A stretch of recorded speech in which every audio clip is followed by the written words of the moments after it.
Welcome to the Red Cup today, man. We got a special edition to winning icons from DC. My Uncle Fatty, man. We got a hell of a panel tonight.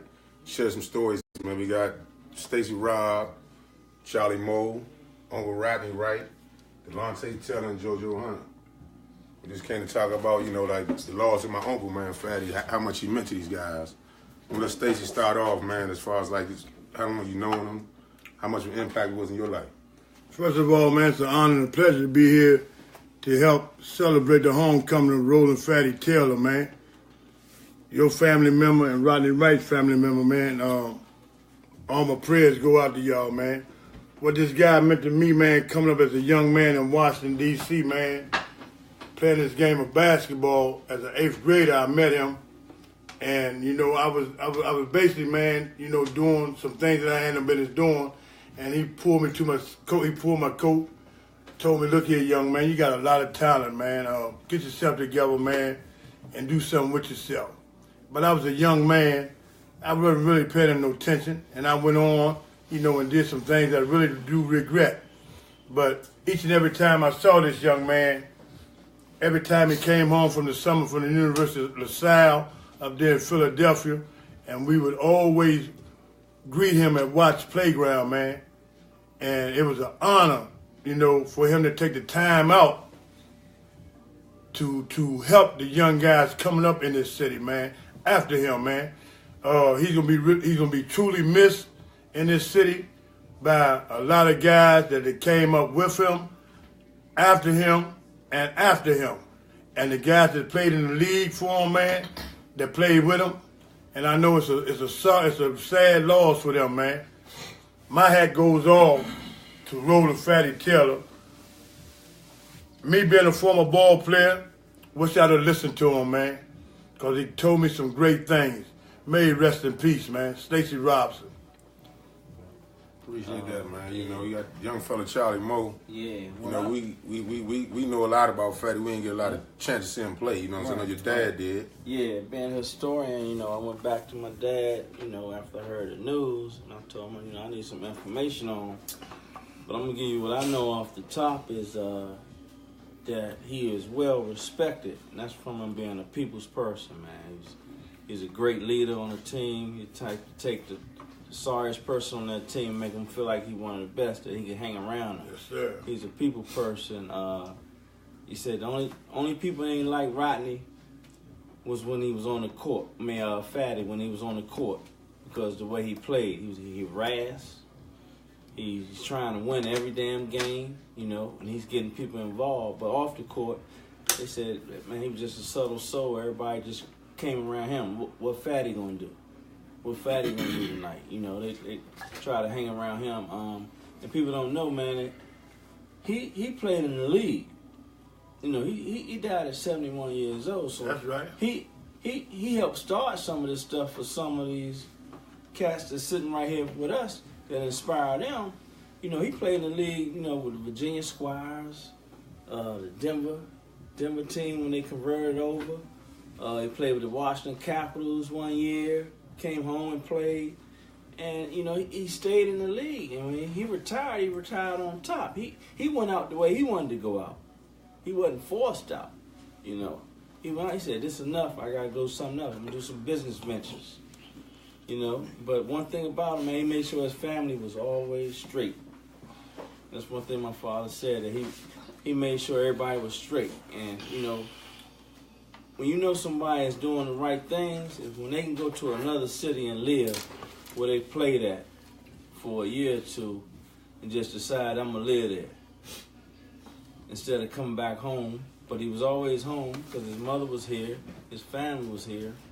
And it's just, I think he went out peacefully. And I think he handled a lot of things the right way, man. He got some great kids around him. And everything, from what I know and what I hear, that was one of the best teammates you could ever have on your team, man. Sorry about his loss, but I'm quite sure he's in good hands now. Well, I'd like to say, first of all, I'd like to give my condolences to the family, Rodney, Kurt. You guys you guys came up watching Fatty, and Fatty he was such a tremendous competitor. I remember the first time I saw him play, I was amazed at how, everybody gravitated towards him on his team, and the guys that he was playing with. This was just some pickup ball down at Watts. I was down there watching. I was a young dude, and everybody gravitated towards him because he was inspiring. And those guys weren't really that good. And there was a bunch of names down there. I mean, Carl Holmes, to mention a few. Ducky, Archie, them dudes. But the guys on Fatty's team, Fatty treated each one of those guys like they were, top-notch ball players. He didn't look down on them. He didn't look them off when they were playing. He passed them the ball. That's right. And I was, I was really impressed with his overall. Rodney and I was just talking about that. I was impressed with, the fact that he showed great leadership. And he always thought he was going to win, no matter who he played against or who he had on his team. And I really appreciated him as a young player growing up because, when he talked to me, he was always positive. And, his message to me was, look, man, don't let nobody tell you what you can't do. You can be anything you want to be. Think big, you be big. You know what I'm saying? And if you go out there and you try your hand and it don't work, man, let it go. Come back tomorrow and try it again. And I never forgot those words. You know what I'm saying? And when I think about Fatty, Fatty was a peace-loving individual, and he was just an all-around nice guy. And everybody liked him except like when Charlie Moe said when he was on the court, man, he was a pain in the ass.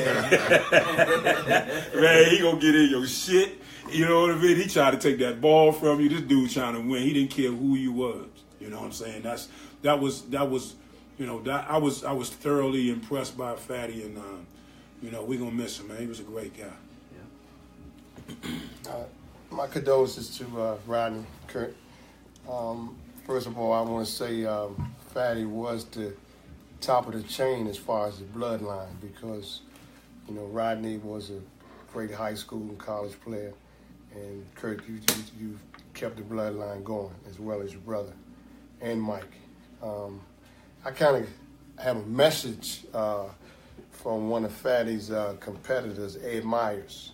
He called me tonight while I was on my way over here and was talking about how Fatty probably was one of the best competitors in the city. Now, I had a different relationship with Fatty when I was in Denver, but Eddie wanted me to say that him and Fatty played on the AAU team here in '61.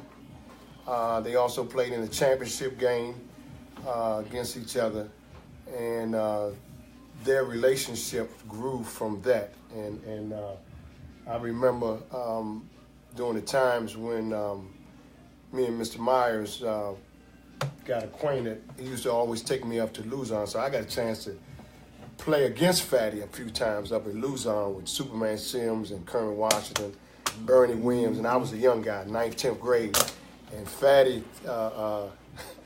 wouldn't let you get nothing on him. He was just a great competitor, stayed in shape, but most importantly is that he had one way that he played on the court, and he was a very sociable guy off the court. Right. Yeah. Me and Ed Myers used to go to Virginia to see Fatty play when he was with the Virginia Squires, and I got a chance to meet some of the teammates. From what I understand, and I talked to Rodney this week before Fatty had passed, George Gervin was there at his bedside, and I've got several calls from some people to Victor Kelly called me and was telling me about Fatty's condition. Clayton Bullock talked to me about his condition. It's been a Larry Candidate who played at St. John's, was a great player, also played at Colgate. He called and he sent his condolences to the family. Michael Tucker, who was a well-known player here that played against Fatty as well. Everybody say the same thing in his sentences, that he was a competitor. Once he got on the floor, he was going to make it hard for you to score. Now, me and Eddie Myers used to go to Virginia at the Scope Arena and see Fatty. Fatty played with some of the great players, Dr. J, George Gervin, Larry Keenan, Billy Paups, Super John Williams, Charlie Scott, you know, and all these guys end up going to the NBA. When we used to go down there every weekend, and Fatty always acknowledged Eddie Myers in the stands and was thankful that he came down. I got to meet a lot of them players through Fatty, and I knew Fatty from afar. But when I went to University of Colorado, Fatty was a real figurehead in Denver. He had a club called the Ninth Hole. He had the sports scene. He was helping players out there. Most of the guys that came from D.C. out there to visit Fatty, some of the guys didn't come back. Stan Washington, Victor Kelly. It's a lot of people that came out to Denver that Fatty, you know, was the person that they hung on to, and he's tremendous hospitality. When I came to Denver, Fatty used to come and get me every day to come down and watch the Denver Nuggets practice. Right. I got to meet David Thompson, Alex English, all this through Fatty. I stayed at the club with Fatty, helped him out. He always made sure I was okay. He used to come up to the game. So my relationship with Fatty, you know, was a little further. Even though he was in Denver and I was in Boulder, he always called. House was always open to me in the summertime when I stayed up for summer school classes. And some of the times when we did play, Fatty still was competitive. Even though his game had decreased, he was always competitive, and he ran his businesses like that. So rest in peace to Fatty, and I hope and pray that his family continue his legacy and stay competitive in just life itself. Rest in peace, Fatty. Fatty Taylor. Fatty Taylor. We gotta go to Uncle Rodney, man. I know that's it's family, you know what I'm saying? I know you a little emotional about the situation, such as me, you know what I'm saying? But, you know, share something you did, him being your big brother, you get a chance to meet them NBA guys throughout your career, you know what I'm saying? What did that mean to you? It meant a whole lot to me. I mean, I'm here to represent the legacy of my brother Fatty. I know it's pretty rough for me right now. I'm just trying to take it all in. And just happy to hear the guys talk about Fatty the way they are. That lets you know how much they really appreciated him. He was always lend his hand out to anybody that he knew from D.C. He's always willing to help you out. No matter how old you were, he always had encouraging words to tell you. I remember when I was a young kid, man, the first time I started playing basketball, I mean, he took me down to Watts Branch. Even though he left me, I just had to find my way back home. But that was a way of just helping me to grow up as a child, you know, and let me know, you know, my way around what's going on. The things he done for me, I can't even do it. I can't put it in words. He did everything in the world for me. He was my brother, but he was more like a best friend and a father to me. I mean, he took care of everything that I needed, man. And right now, he's going to be missed, and I missed him already now. I was, you know, looking at him on FaceTime, and it just broke me up. Y'all just have to bear with me. It's a hard time for me right now, but I'm just here to represent the legacy of my brother Fatty, and I'm really proud of how the guys talking about him. Yeah, the stories I got with my uncle, man, you know, as a kid, just seeing pictures of him in the house with an NBA uniform on, you know what I'm saying? That inspired me a lot. You know what I'm saying? Just even going up Howard to watch you play all the time. Like me and little Brian used to be in the house with the coat hanger, you know what I'm saying? Putting on certain jersey numbers, you know what I'm saying? Just trying to be like y'all guys, and that meant a lot to me. You know what I'm saying? Just even when I was playing ball, everywhere I went, you know what I'm saying? You Fatty Taylor nephew, you know what I'm saying? John Lucas and them guys. I mean, I'm meeting guys that's NBA greats and speaking highly of them. You know what I'm saying? Like we were playing back in the day, man. We had to stop at the club. We always wanted to go to Denver to go to the sports scene. Your uncle looked out for us, and that's what he did for everybody, man. You know what I'm saying? Like. Them the things I heard about him as far as like the basketball side and the off the court side. Like I was young, you know what I'm saying? And the things he did, you know what I'm saying, for just everybody in the city, it's crazy, man. You know what I'm saying? Like with Kelly and Kobe, them guys, man, and made some good men. You know what I'm saying? Just looked out for everybody, man. And kind of remind me, you know what I'm saying, of my brother. The things he do for guys off the court. You know what I'm saying? Just looking out for everybody. Take his shirt off his back for you. You know what I'm saying? That's just how fat he was. You know what I'm saying? And that's just how I felt about him. You know what I'm saying? I mean, I'm lost in words right now, to be honest with you. You know what I'm saying? I mean, that's just my whole. That's my definition of a great uncle, man. I'd like to say something else. I think that, the legacy that he did leave is a mark that myself, I would like to have a panel like this to say some things about me, like Fatty. Even though he lived in Denver, he left a mark here. Yep. I mean, everywhere I've been this past week, I have encountered somebody.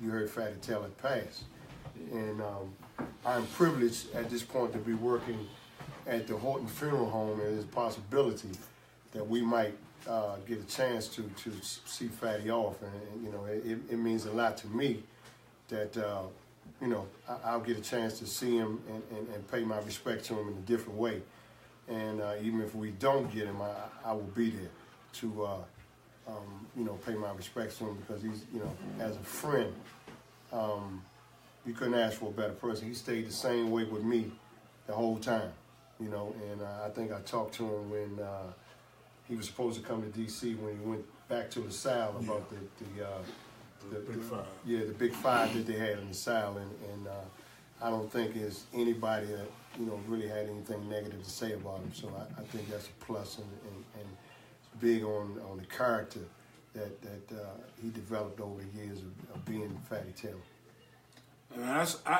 What was really for me as a young guy, what was really impressive was the fact that I talked to this guy, and he was always positive. I was that kid that gravitated towards people that spoke positively to me. If you spoke negatively to me, then I really didn't. I may have heard you, but I wasn't listening, and I kind of eased off. I didn't want to hear that shit for real. You know what I mean? 'Cause I already know what I'm going to do. And Fatty was that guy. He was one of those guys. Ed Epps was another one. Fatty was that guy that was always, he was always optimistic, and he was always positive.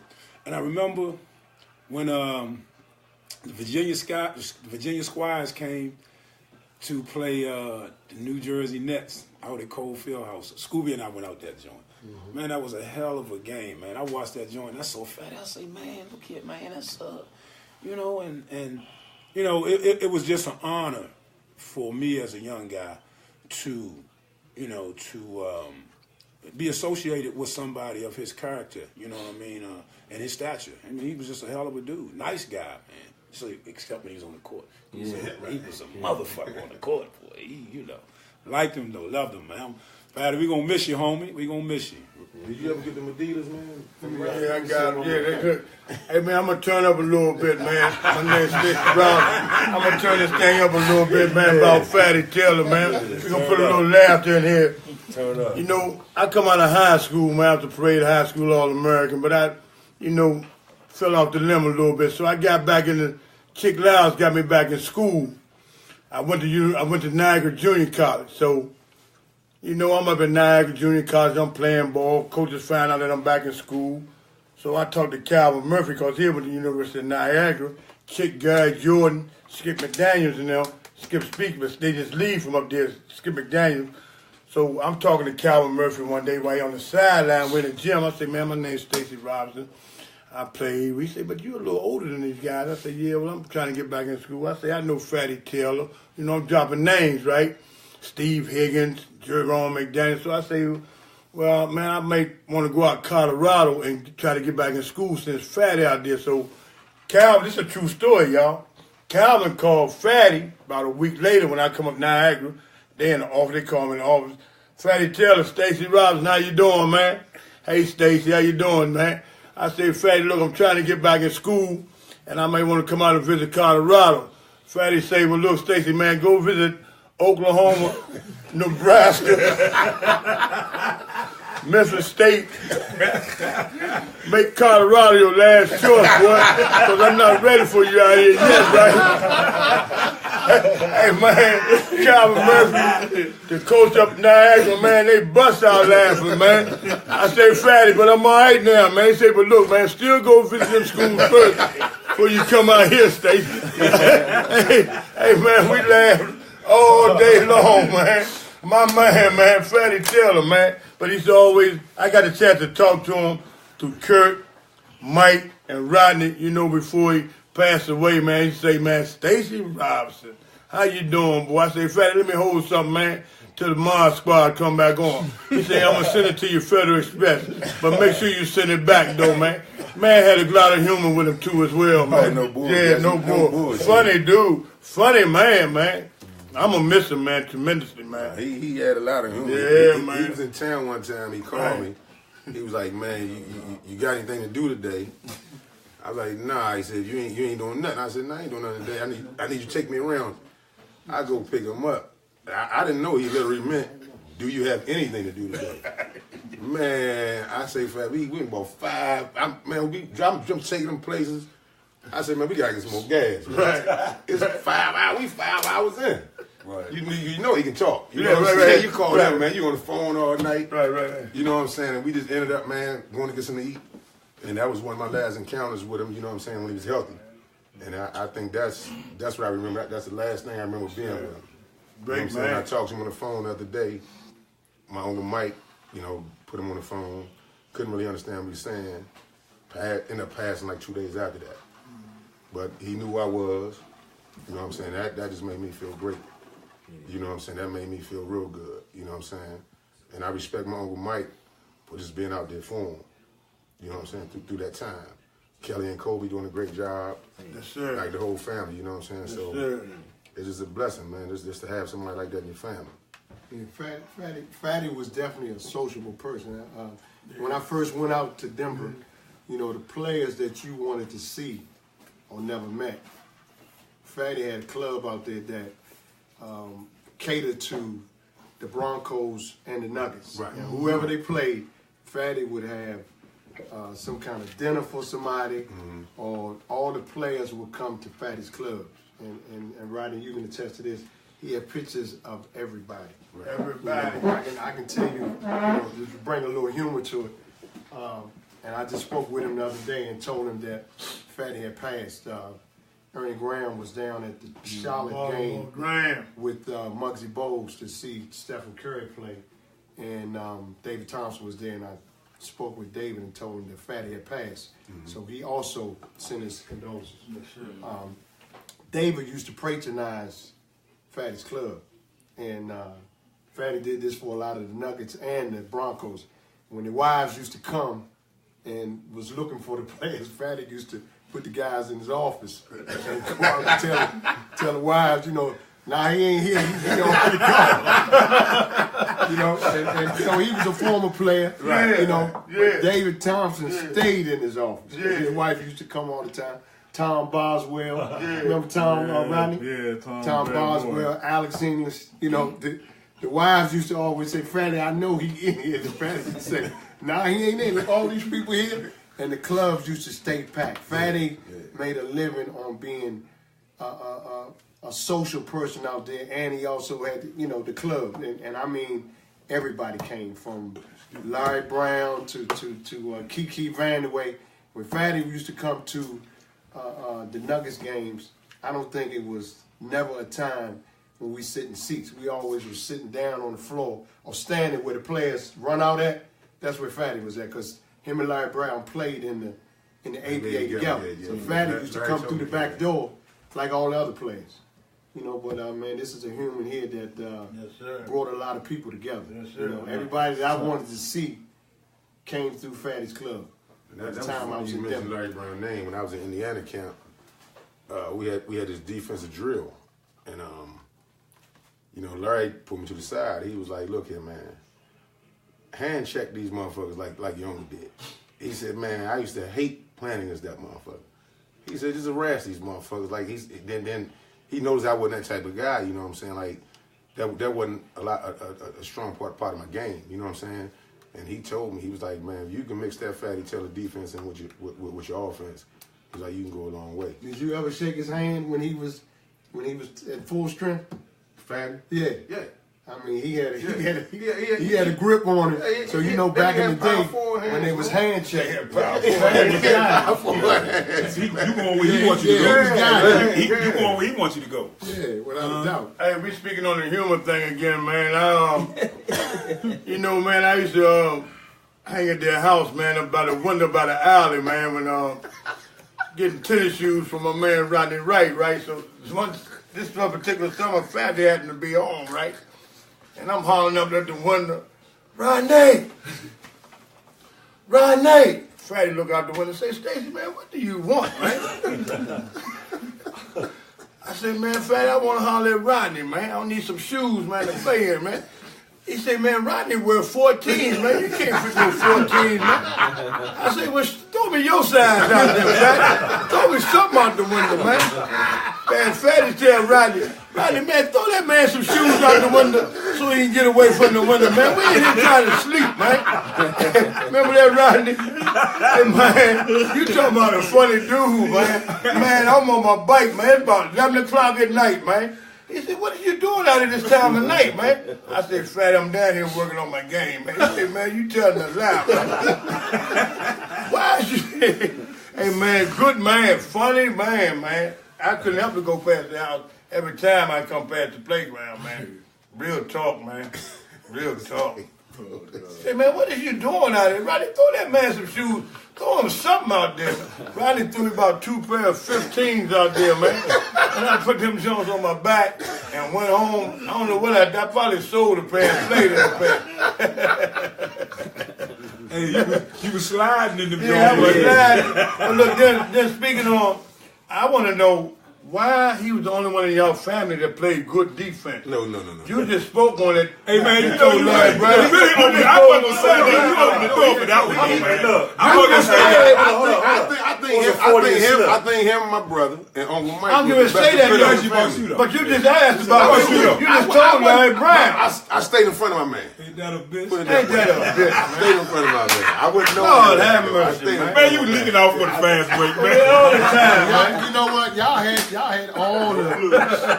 all the spots covered. Rodney was a leader. Yeah. Mike was probably the best dribbler. Yeah. Fancy. And Smitty was all around. Right. You know, and Kurt, you had the tricks to your game. Couldn't none of them stop me though, JoJo. No, he had tricks.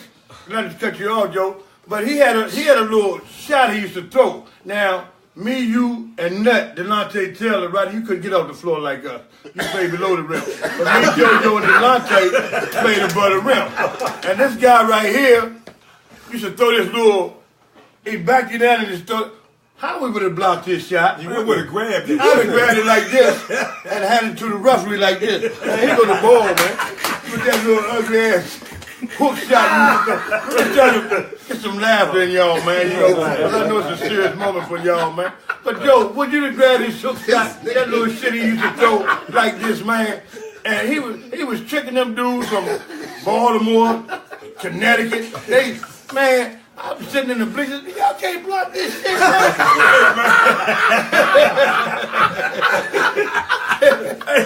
Hey, man. You get 45 and 50. Hey, look, I saw Kurt out at the Calvin Classic, man. He was playing against Kenny Anderson, right?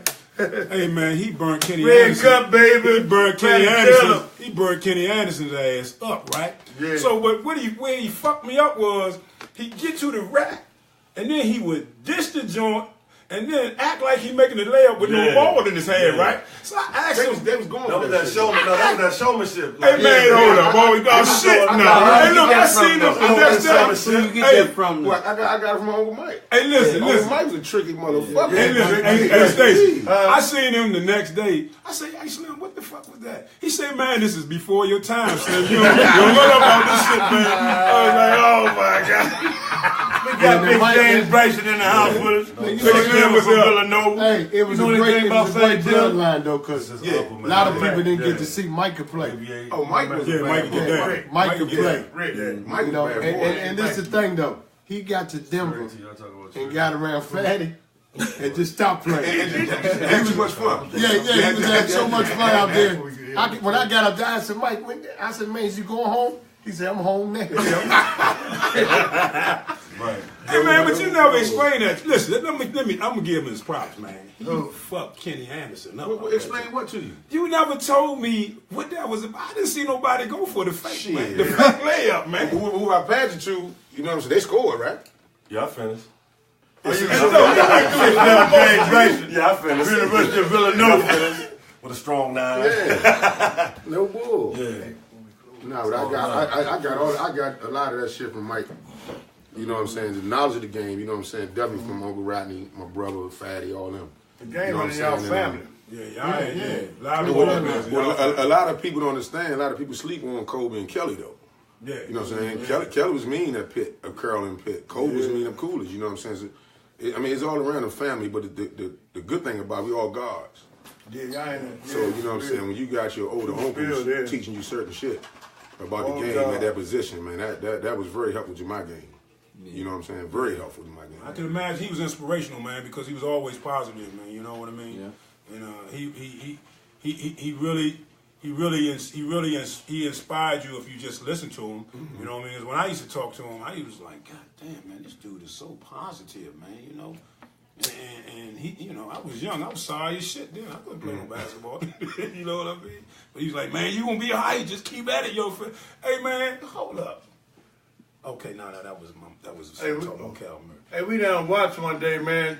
We got on the court, man. You got Fatty Taylor, Steve Higgins, Jerome McDaniels, Stanley Washington, Kenneth Key, Morris Tyler. You know, these are all Skeeter Penn. These are all guys. I think Austin Carver might have been. Fatty. I mean, these are all legends out of Washington D.C., man. And Fatty Taylor is like, he's like our Wilt Chamberlain down there, man. You know what I'm saying? Everybody flocks to watch Playground when he came home for the summer, man. And I'm coming from Peppermill Village, walking. I'm meeting the guy Archie Talley and Ducky Vaughn them at the gate. And they saying, Stacy, what you gonna do down here? I said, y'all gonna be in my way. I'm gonna play. I don't know about y'all. I can come down here to watch. Yeah, I'm gonna play. I'm gonna get on the court. And you know that, and coming in there and playing with them guys, man, prepared me for playing against other guys in the city. When I went around the city to play against other guys, they was in my way, man, because I had just come out of the school of hard knocks, man. Did y'all hear the names that I just named, man? Y'all need to Google them names, man. No, those bad. Yeah, I'm serious talk, sir. man. Yes, sir. Yeah, I mean, Archie Talley, Ducky Vaughn, Jerome McDaniels, Kenneth Key, Steve Higgins, Stanley Washington. Come on, man. That's you know that was great coming up with them guys, man. I wouldn't have it no other way, man. Coming out for Watts Branch Playground, man. That's another thing. Like a lot of people don't know, Uncle Fatty was the reason why I signed with Temple coming out of high school. Really? Yeah, when John Chaney recruited me, you know, Fatty did a lot of work up Philly. You know what I'm saying? And Fatty, the first name that John Chaney mentioned to me and my mother. You know what I'm saying? I called Fatty, and he was like, that's a good guy. You know what I'm saying? He said, I trust you up there. I didn't end up going, you know what I'm saying, you know, certain situations, but he is the definite reason why I actually signed with them. And he told me some great things about John Chaney, and John Chaney spoke so highly of him, you know what I'm saying? Like, a lot of people don't know, you know what I'm saying? Fatty went up there and did some work, man, up the South. That whole team was good. You know what I'm saying? And he was definitely the reason why. And then this is probably like the first time I ever was nervous playing basketball in front of anybody. He came to, when I went to Drake, we played Colorado, and he came to the game. And I'm looking like, damn. Pressure. Oh, I ain't never felt like that ever in my life playing basketball. I'm looking here in the stands. I'm like, man, I can't turn this motherfucker over. I can't, you know what I'm saying? I can't miss this shot. You know what I'm saying? And I ain't really have a good game. You know what I'm saying? But after the game, you know, we talked, went out to dinner. You know what I'm saying? Told me some things. You know what I'm saying? I needed to work on and stuff like that. And the shit come from him, man. It was crazy. You know what I'm saying? Like that was my guy. A lot of people, even a lot of people in the family, don't know how close me and Fatty were. You know what I'm saying? We talk on the phone, man, every night. You know what I'm saying? When he come in town, he always let me know when he come in town. that was just a blessing to have a good guy like that. I know my first year at Colorado, he came up with Alex English, and you know how the players and the families and stuff wait after the game. Mm-hmm. So I was in the locker room, and the guy said, "You got some people out here waiting for you." So I said, "Well," he said, "Fatty Taylor and Alex English," and the people in Boulder knew who Fatty was. Right. You know, from the time when he was in the ABA. When I come out, Fatty was and Alex was signing autographs. You know, so the impact he had here, he was just as big in Denver. You know, Colorado, period. He said I think this was the first time he seen me play. He said, "Yeah, Joe, you got a good game." He said, "They told me you put it up." That you can do.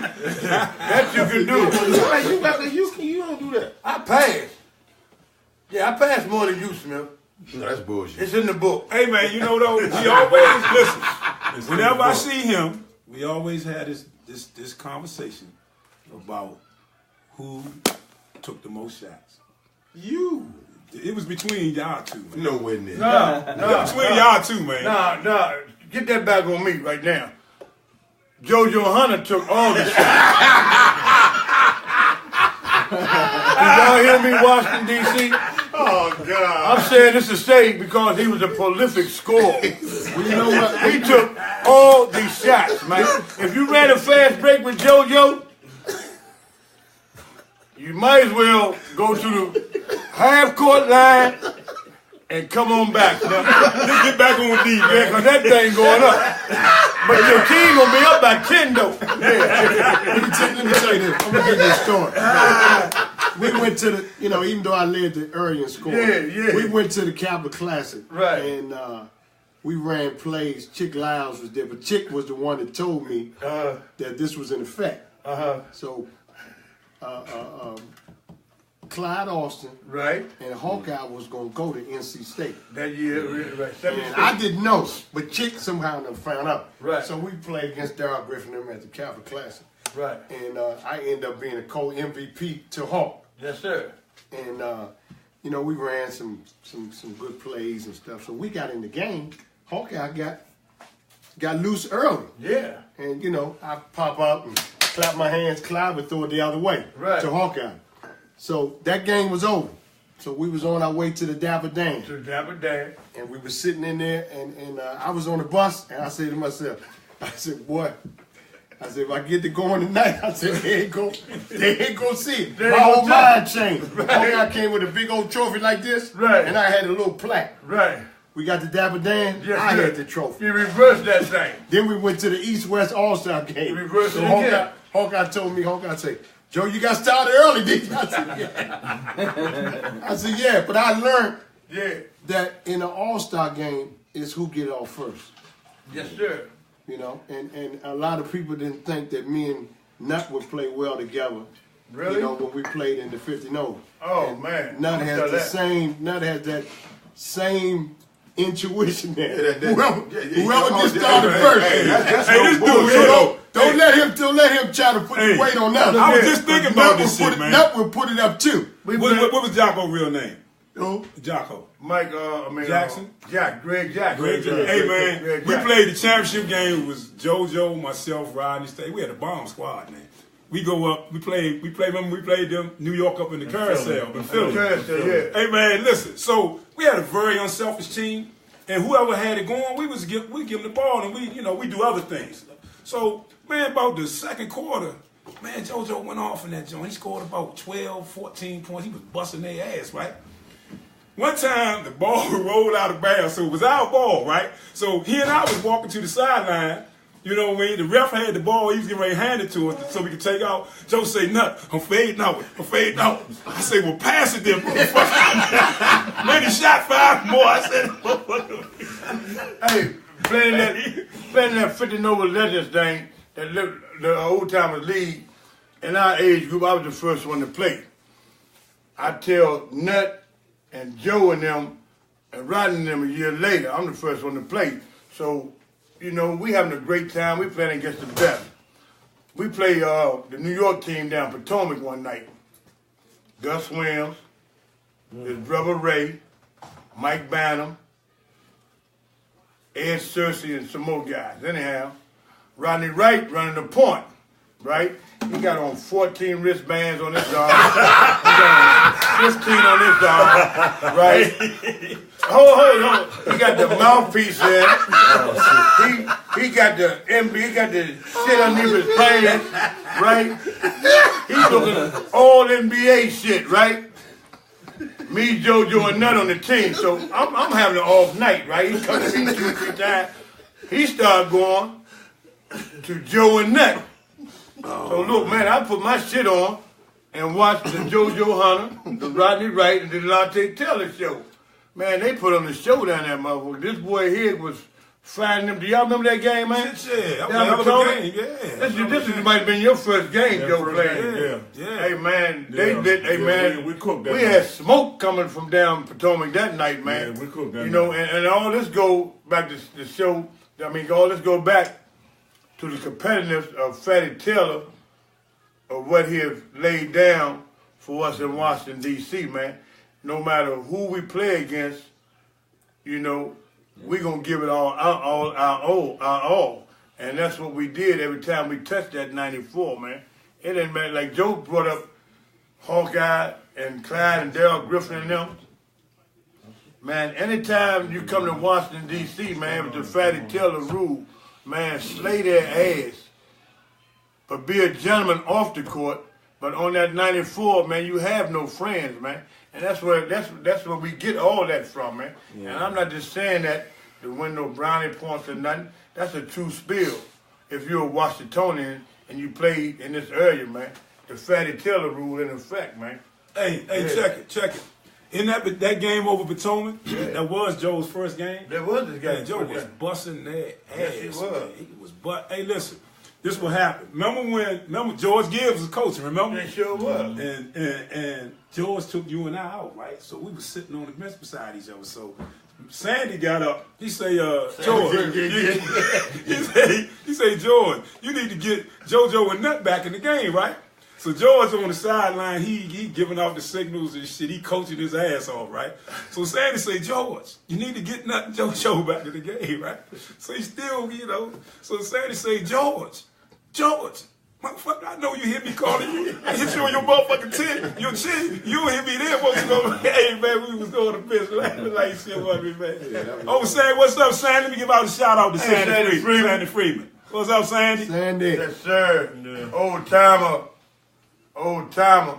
And while we here tonight, man, you know, I want to just give, we also lost another guy today, man, that come out of this area, man, a young man by the name of Butch Cherry, man. Yeah, Bush. You know, and we're going to send a shout out to him as well, you know, for all of Washington, D.C., man. So you guys get together, man, and y'all give Butch Cherry family a shout out, man, from the Red Cup, man. Yeah, great coach, man. Yeah, good guy, man. Inspired a lot of Good young guy, kids' man. lives in that AAU program. Bush, good man. UDC, Dunbar. Which is my coach, my assistant, he was our assistant coach in USBL that year. You know what I'm saying? Yeah. And I wanted to say, I wanted to say that it was a bad rumor out that Ed Myers had passed, and you know, I got a few calls, but I ended up talking to Eddie, and he's in great condition. You know, he's recovering from a few things, but he's still here with us. And get well, Eddie. Get well, Ed. Hey, man, listen, check it out, though. In y'all family, y'all had a bunch of guys that could do a lot of things all around.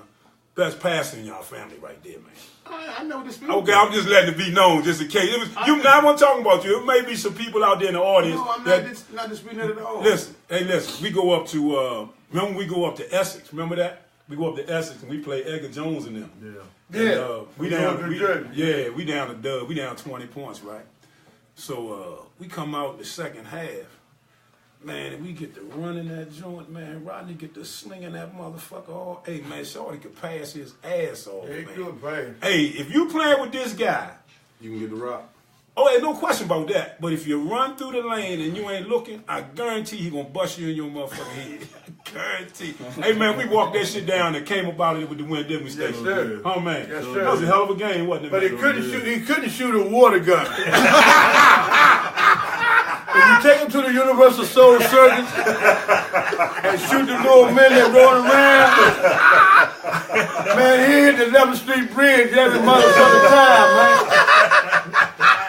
I said, man, how can this motherfucker pass the ball like this and couldn't shoot?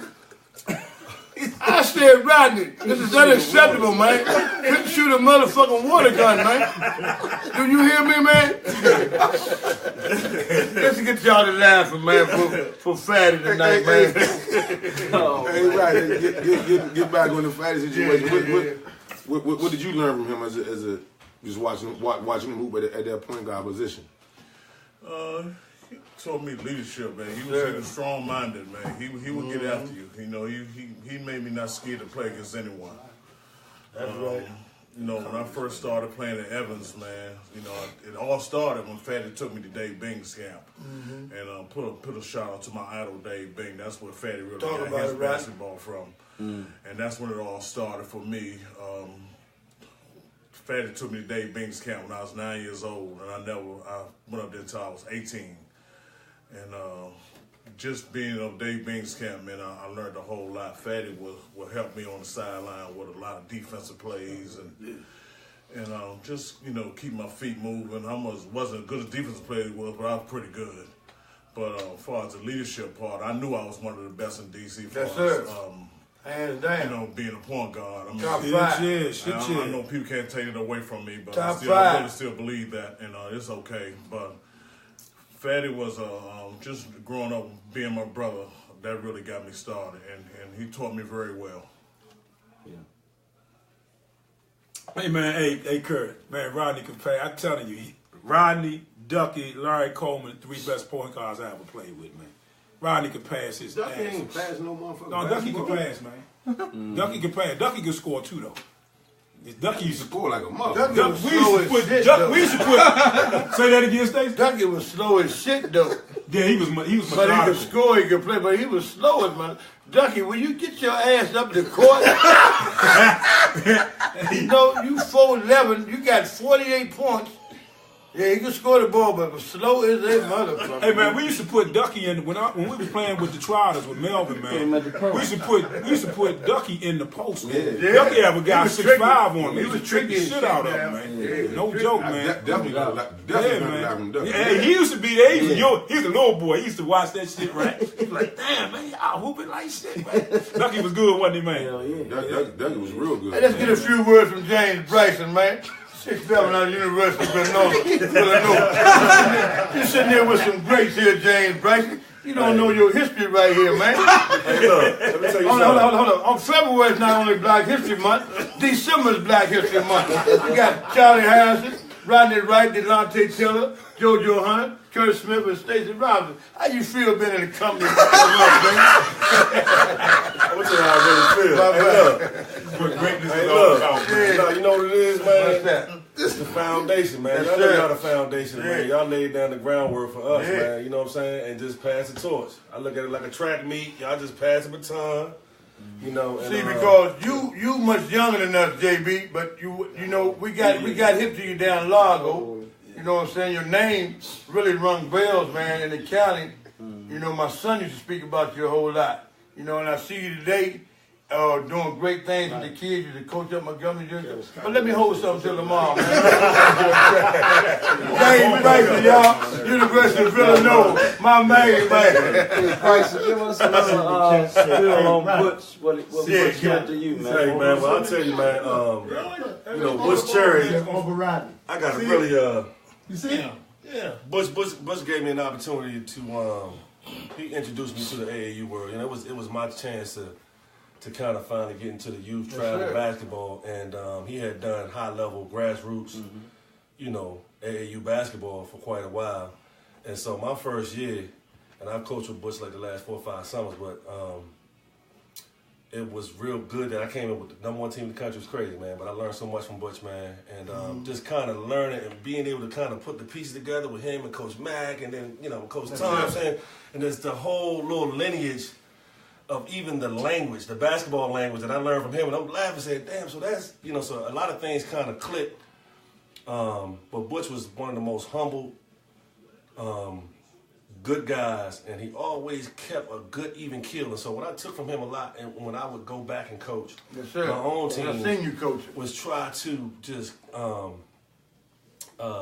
take his disposition. You know, he always just had a glass half full type of a disposition. So I said, how you do that? You know, in the worst situations when you want to curse somebody out, Butch always just had a very good disposition with the people and stuff. So, you know, shout out to Butch, man. Shout out to James, JD.